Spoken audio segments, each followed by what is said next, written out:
Welcome to the stage, RPAG's Director, Business Development, Luke Vandermillen Jr. Hi, everyone. Thank you for being here. Hope you're enjoying the conference so far. As the voice of God said, my name's Luke Vandermillen. I work with Jesse Taylor on the business development team. And today I've got some really exciting stuff to talk about in terms of, I think, all of our favorite topics, and that's how we get paid. Here at RPAG, we have a really, really fortunate and lucky vantage point to have the partnership with record keepers and the leading advisors alike throughout the industry to get data, real-time, accurate data, to be able to identify them and look at trends in our industry. So what we want to talk about a little bit today is what we see most commonly in the industry in terms of advisor compensation. Now, I know a lot of us define how successful we are by how much money we make, and that makes sense. I'm very much the same way.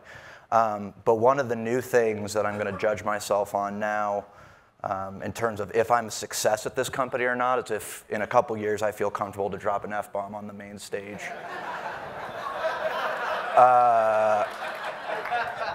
I don't know this for certain, but I think if I dropped an F-bomb up here, Veronica would hit me with a taser. So there's a pretty clear line on the RPAG organizational chart, and it's right below Jesse, and it's right above me.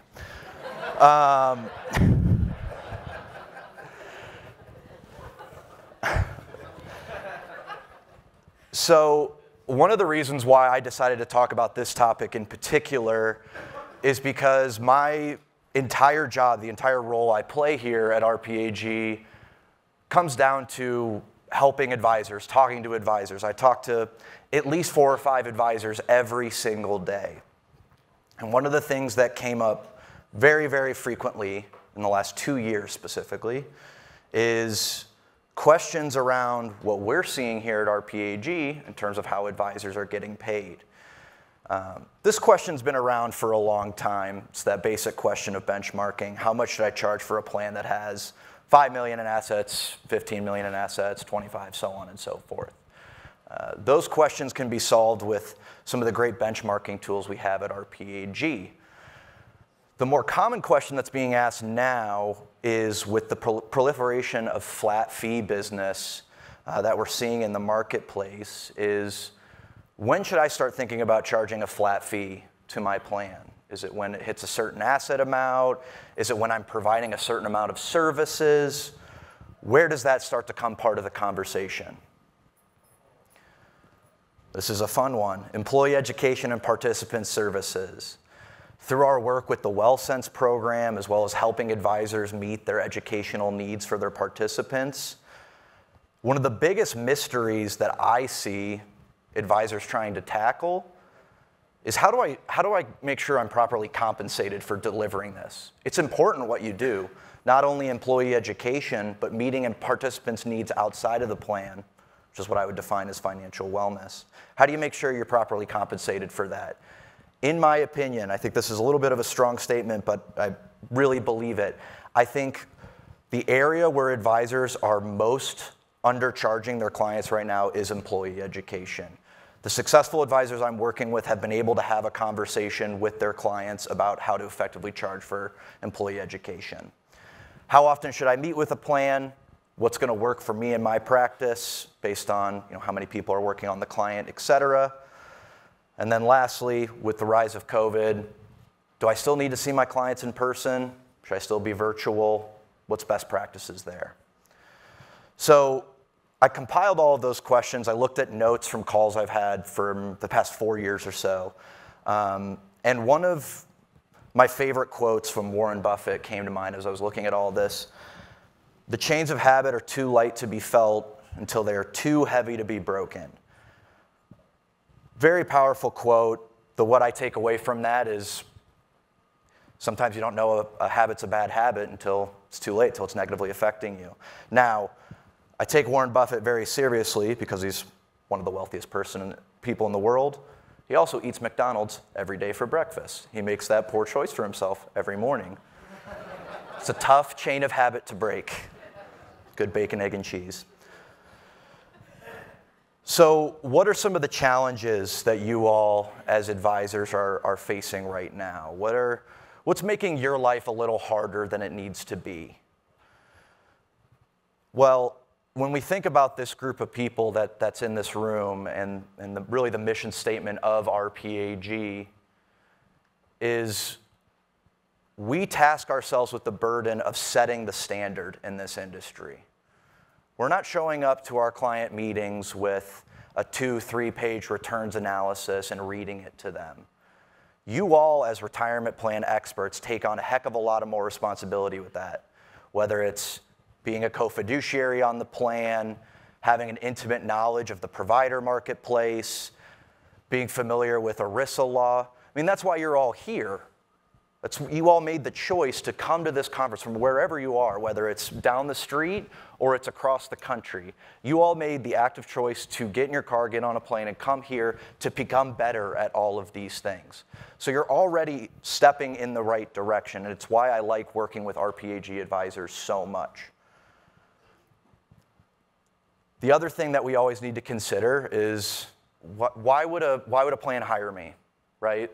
You know, we're all advisors. We all technically do the same thing. What makes me different than other advisors?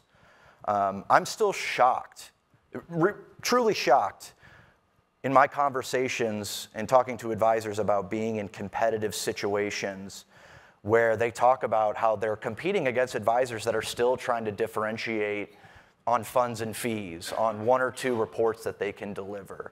When we all know as RPAG advisors, we look at this as a comprehensive retirement plan service deliverable. We are not here to read a returns analysis to these clients. We are here to provide fiduciary education that plan sponsors need, financial wellness, compliance with ERISA, making sure that the participants don't sue the plan. That is the task that you all take, and that is your value proposition as members of RPAG, is that you're part of the elite network of retirement plan advisors that allows you to deliver these 8 slices of this pie more effectively than anyone else in the industry. I was talking this morning, actually, to one of the advisors I work with very frequently and one of my favorite advisors, Bassem Malik, somewhere out there in the crowd at Raymond. He's one of the many fantastic advisors, and he's part of a really great firm called Raymond. His colleague Gerald's here as well. One of the most fantastic advisory firms that we have the pleasure of working with at RPAG. We have the honor of serving these folks. And in talking with Bassem, one of the things that really stuck out with me is we were talking about this session here and talking about fees and how you calculate things. And Bassem made a comment about how him and his team have decided that they're not going to participate in the race to zero. That's not something that they're going to be a part of because they understand the value that they're bringing to their clients.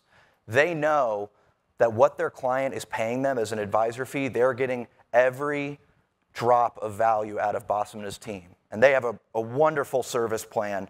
Bassem was actually on my financial wellness platform panel last year. So if you want to check out that recording, it's on our YouTube page. Long story short, providing a comprehensive service model is what we do here at RPAG. The other thing that we have to do, being part of this industry, is adapt to change, right? I don't need to sit here and tell you about all the change and all the different legislation that's coming out. I mean, Joel and Jenny just talked about legislation for the last 45 minutes. The one piece of change that I think is becoming more and more prevalent that I think we should all be aware of is the rise of availability in technology. Technology is not only available now to elite corporations and large-scale firms. Advisors all around the country are able to leverage technology. Now, a lot of advisors do it better than others. But it's something where you can't just differentiate on, I just have this technology, therefore I should win business. It's how you deploy that technology. In my conversations with advisors, it's one of the things that comes up very frequently. Like I said earlier, too, I think it's worth saying again, Advisors are underpaid for delivering financial wellness. I worked with an advisor named Jamie Hayes for a few years, and I was always so blown away at the structure that her and her team use to go to market with financial wellness and do something that I thought previously was impossible, and that's getting plan sponsors to pay for just the financial wellness deliverable. And it's an insanely successful model for her and her team, so kudos to Jamie. So with all of this in mind, the challenges, what's going on in the industry, et cetera, what I decided to do was take a look at this mountain of data that I had in front of me at RPAG and start analyzing it, see where maybe there's some trends, maybe there's some common lines of thought, anything that kind of jumped out to me. There's a few things I'd really like to kind of mention here. So in terms of kind of how I conducted this study, I took a group of about 80,000 plans from the RPAG Advisor Portal that had what I would refer to as perfect data, where they are getting information from the record keepers, the advisor and their team are diligently keeping up with it. This was 80,000 plans that I was really confident in looking at what I was seeing on the plan details page and knowing that that was just about as close to accurate as you can get. The other side of my research was a bit of qualitative work. I decided that since I've had the pleasure of working with all these awesome advisors, many of whom I see throughout the room, through the last couple years, I thought I would just send a few emails out and say, hey, would you be willing to talk to me for 30 to 45 minutes about your practice and just answer some questions? I thought I'd maybe get 2 or 3 advisors that would take me up on it.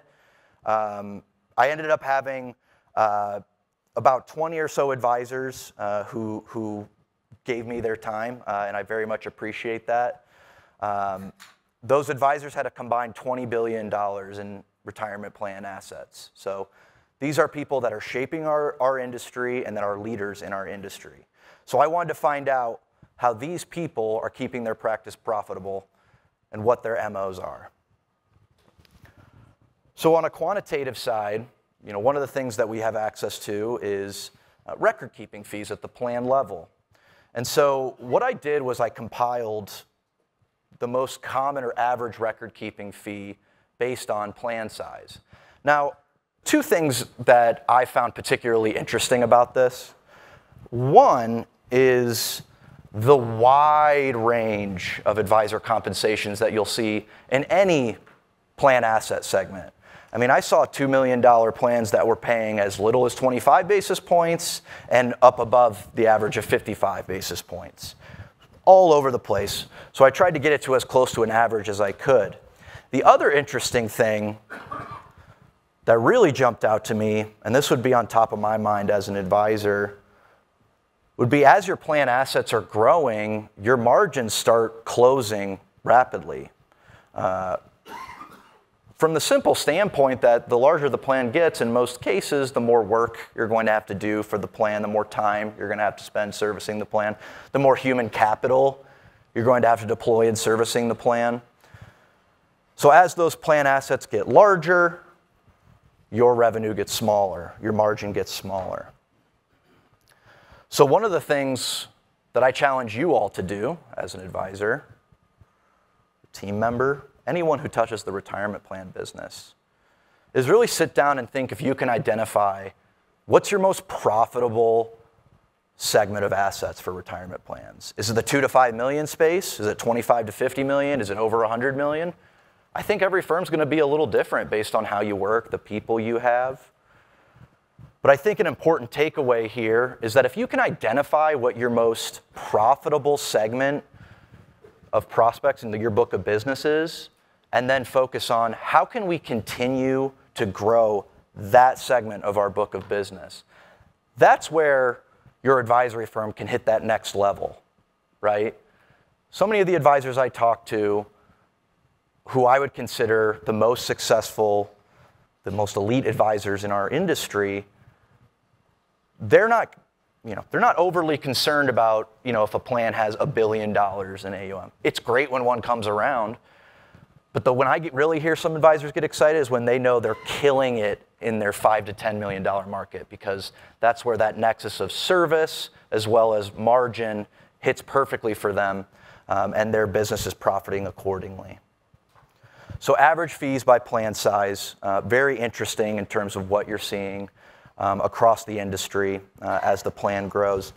The other piece of, I think, interesting quantitative data that I gathered was plans that have an asset-based compensation model versus a flat fee compensation model. And again, this is, as I said earlier, one of the more common questions that I hear from advisors on, what are we seeing here at RPAG? So my assumption, just through my previous conversations with advisors, has always been, okay, you use a flat fee when the plan gets to a certain size, and basis points compensation doesn't make any sense anymore. Most commonly, what I've heard from advisors is somewhere above 50 million is where it starts for most advisory firms, but it's different for everyone. But what I saw with this compensation, the data I was looking at, is instead of it kind of being a cluster over on high asset plans, is actually, it looked more like a barbell, where there was a lot of flat fee compensation for small and startup plans, as well as a high concentration of flat fees for large plans. And in my conversations with advisors, essentially they told me, you can't charge 50 basis points on nothing.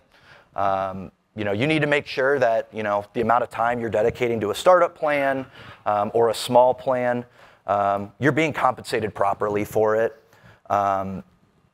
Most advisors that I talked to, their cutoff for a flat fee for a small plan was, again, a little above $1 million typically. There's some extraneous factors as well that can affect that. But very interesting in talking to advisors and the different strategies that I've seen in deploying these different compensation models. So we've seen the data, okay? We know, okay, flat fee can be for really large, really small plans. We know what the average fees are, okay? So what are we doing? What can we produce and then take to our client or prospect to show some value? So the first resource, I feel like I'm obligated to mention this because it's so good, is the PlanFees Prism report. I tell almost every advisor I talk to, besides the fiduciary investment review / scorecard, this is probably the second most popular report run in RPAG.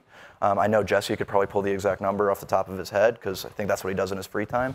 But I think the reason why this report is used so frequently is because it's easy for plan sponsors to understand, and also with the advisors that I interviewed with that $20 billion in AUM, every single advisor that I interviewed, every single one, when I asked them, what do you do, how do you calculate pricing for new business?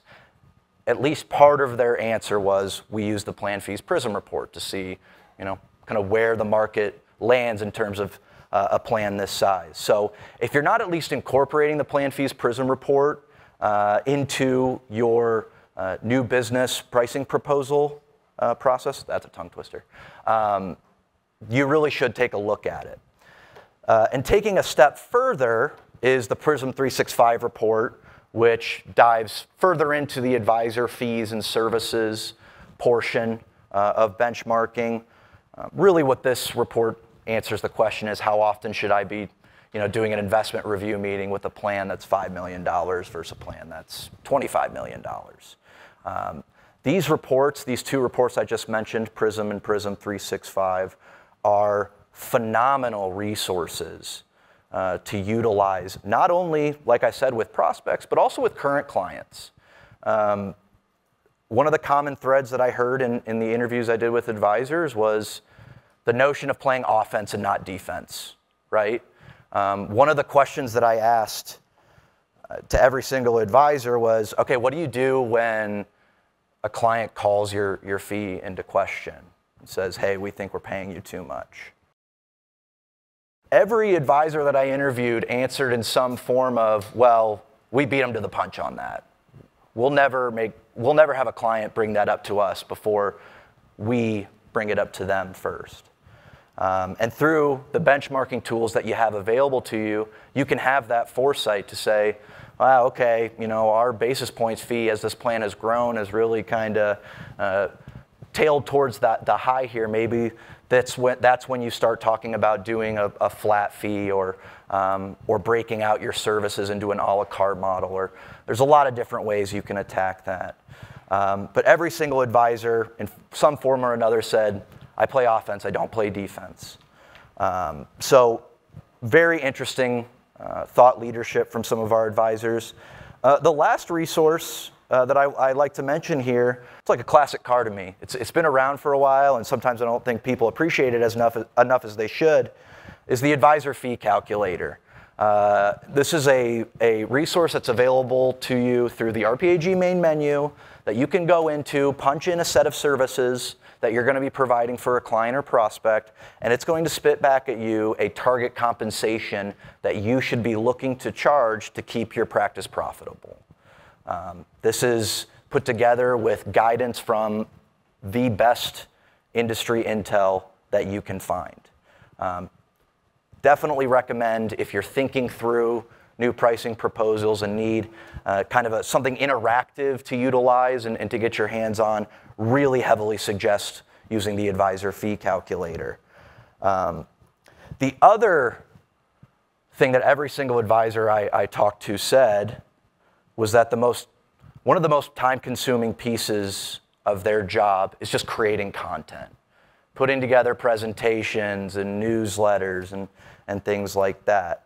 Now, as RPAG advisors, you know that you have the incredibly robust RPAG Resource Center at your disposal for really any piece of content you're ever going to need.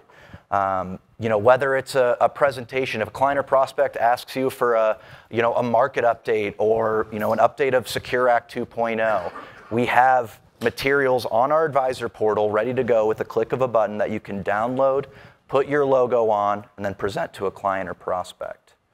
Our team does a phenomenal job. When I say our team, I'm talking about our marketing team, Martin, Meg, Caesar, all of those folks, in consistently coming out with new content, whether it's a monthly newsletter, whether it's participant education materials. That's something you're going to start seeing more and more in the Resource Center. So another call to action here is, if you haven't in a while, take a couple minutes and just peruse the RPAG Resource Center. I've been on the RPAG website every day for the last 6.5 years, and I feel like every time I go into the Resource Center, I find something new. I was like, I didn't know that was there. That might just mean I'm bad at my job and I wasn't a very good ASA, but I don't know. Veronica laughed too hard at that, she knows. The very last piece, speaking of the Resource Center, this is a really good helpful tip I got from a couple of advisors, is that formal advisor RFPs are really working their way down market. These were pretty reserved for large plans up until 4 or 5 years ago, I'd say. And these RFPs are incredibly detailed and can really be time-consuming to respond to. So one of the neat resources that we have in our Resource Center for Premium Content Marketing members is what we call the Consultant RFP Response Template. And basically what we did was we compiled hundreds of different advisor consultant RFPs that we or our partners have received in the last few years, and then pre-wrote answers to the most commonly asked questions that you can, again, pull right off the RPAG site, customize with a couple clicks, and then send back that RFP. So instead of this taking you days or even weeks to respond to, this is something that with the consultant RFP response, you could have this project done in an hour at the most. So what are our key takeaways? What did I learn from this experience? Again, by looking at the data, as well as talking to the best advisors in the industry. Like I mentioned before, the best advisors, the best advisory firms out there are playing offense and not defense. It's really hard to change a client's mind when they've already made it up. So continue to benchmark yourself, continue to look at what you can do better, continue to reevaluate your service model. Second, create your value proposition. You and your entire team should understand why clients hire you, why you stay hired, and also be able to, at a moment's notice, explain what that value proposition is. Anyone that interacts with your retirement plan clients, internally or externally, should have an understanding of what that value proposition looks like. Setting expectations with clients. This was an incredibly powerful response I got. Basically, your clients don't know what's successful unless you tell them. And so in the new client onboarding process, making sure to set reasonable expectations and also laying out the metrics that you're going to use to track those goals and how you're going to get to that goal is incredibly important and is a key in client retention. Plenty of RPAG resources out there for you. If I talked about anything you hadn't heard of, or you just want to take a look at the RPAG suite, we have our wonderful advisor service team led by Maria Salb and Veronica Lee that would be more than happy to help you with doing a sort of audit of RPAG and looking at what several resources that we have that can help you out. Lastly here, make sure you define your roles to your client. I think it's part of our jobs as advisors and industry experts to educate our clients and let them know the difference in here's what a record keeper does versus an investment manager versus an advisor versus a TPA. The more your client understands that, the easier it is to set reasonable expectations. So in closing here, if I could just kind of leave you with a final thought here. The bottom line of all the research I did was that advisors that are experiencing revenue growth have a thoughtful approach to pricing, they have a strong value proposition that them and their entire team understand, they have efficient and effective service delivery.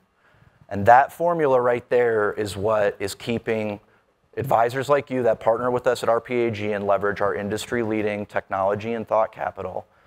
That keeps you all continuing to grow and avoiding the margin compression that we're seeing in the rest of the industry. Thank you for your time. Have a great rest of your conference.